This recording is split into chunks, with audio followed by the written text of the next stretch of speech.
రైతు సోదరులకు నమస్కారం. ఈరోజు మనం మిట్టపల్లి యాదగిరి గారు చాగల్ విలేజ్ గ్రామంలో వారి యొక్క వరి పొలం దగ్గర ఉన్నాం మనం. ఎందుకంటే వాళ్ళు మనగ్రోమూర్ సెంటర్ స్టేషన్ గన్పూర్ నుండి వారికి ఉన్న 2 ఎకరాల పొలంలో మెగా పవర్ అనే ఎరువు వాడిండు. ఎందుకంటే ఇది చాలా వరకు వాళ్ళ పొలంలో చౌడు బాగా ఉంది, ఇట్లా ఏమి వేయాలి మనకు అని ఒకసారి మన గ్రోమోర్ సెంటర్ను సందర్శిస్తే మనం మెగా పవర్ సిఫారసు చేయడం జరిగింది.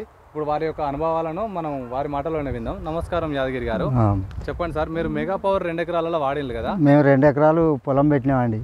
సార్, పొలం తర్వాత అలా సౌడు ఉన్నది, చౌడు బాగా ఉంది, సౌడు ఉన్న తర్వాత ఇది వేసాం మెగా పవర్. మెగా పవర్ వేస్తే కంట్రోల్ అయింది, కంట్రోల్ అయ్యి ఇప్పుడు మంచిగా ఉన్నది వరి.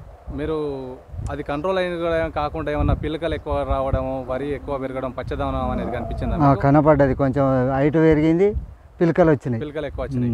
అంటే మీ పొలాన్ని చూసే వాళ్ళని రైతులు ఏం వాడినని మిమ్మల్ని అడగడం జరిగిందా? అడిగిండ్రు చాలా మందికి. వారికి కూడా మీరు ఈ మెగా పవర్ వాడినాం గ్రోమోర్ సెంటర్లో, మీరు కూడా వేయండి అని చెప్పినాం, వాళ్ళకు కూడా చెప్పారు.